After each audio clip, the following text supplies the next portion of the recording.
Raise your hand if you've ever been told the science is settled, antibiotics can't hurt you, or microbes are bad. Dr. Wakefield comes through once again with fascinating, enlightening, new, and solid research that will turn your thinking right side up. Thank you, Kristen. It's great to be back here in Salt Lake. Laura, this is the reason. This is the reason why it's legal. Anti-vaxxers are still spreading false claims as people die of measles. So this is the message that the media gives to the politicians. This is the message that is funded by the pharmaceutical companies. It goes to the media that gets to the politicians with the message that if you do not mandate vaccines, if you do not force vaccines upon people, whatever their wishes may be, then children will die and it will be your fault. How do you feel about that? I want to go back into the history of this and examine it to see whether it is indeed true or not.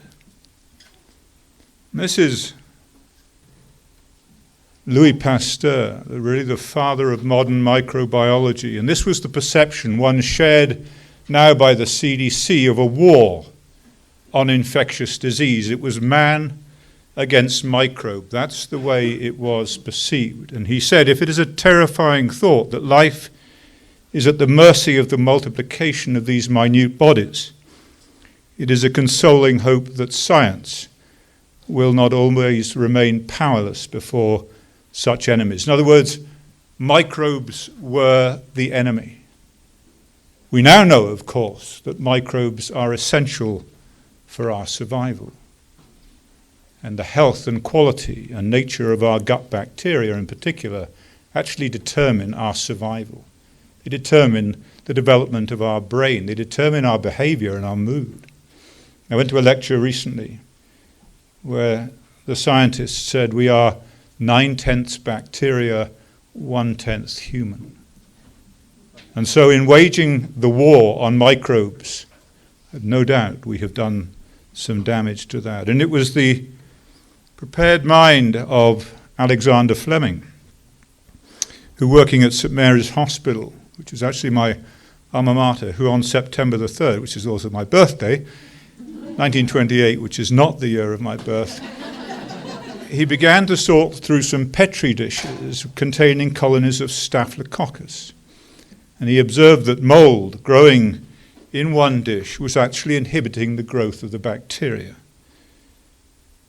Pasteur said, in the fields of observation, chance favours only the prepared mind. And so it was that Fleming's mold juice was subsequently shown to be a powerful antibiotic against the pertussis organism, against Staphylococcus, against Meningococcus.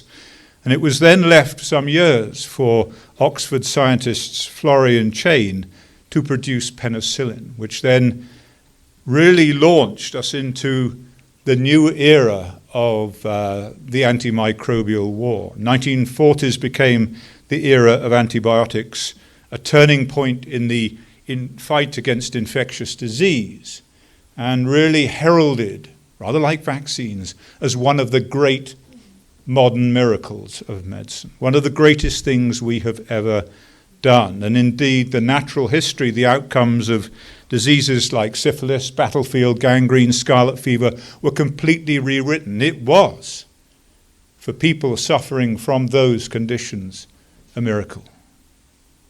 But the miracle turned to disaster. Bacterial resistance has come about through a number of things, including the inappropriate use. Largely pediatricians, general practitioners saying, oh, your child has a pink eardrum, we're going to put them on amoxicillin. Oh, it hasn't healed up, we're going to put them on more. When in fact it wasn't an infection at all in the first place. Greed. So pharmaceutical industry will produce more and more powerful antibiotics and urge doctors to use them in first-line therapy. The widespread use in animal husbandry has been important in this, but most importantly, it's evolution. It's the exquisite ability of these microorganisms, of their collective intelligence, to survive, to adapt, to mutate, to change in the blinking of an eye, but to survive above all. And that they did so well. And so now in the UK, this is described by the Chief Medical Officer, the equivalent of the Surgeon General, as the antibiotic apocalypse. The evolutionary selection pressures that drove the development of such resistant generated dangerous, more pathogenic organisms.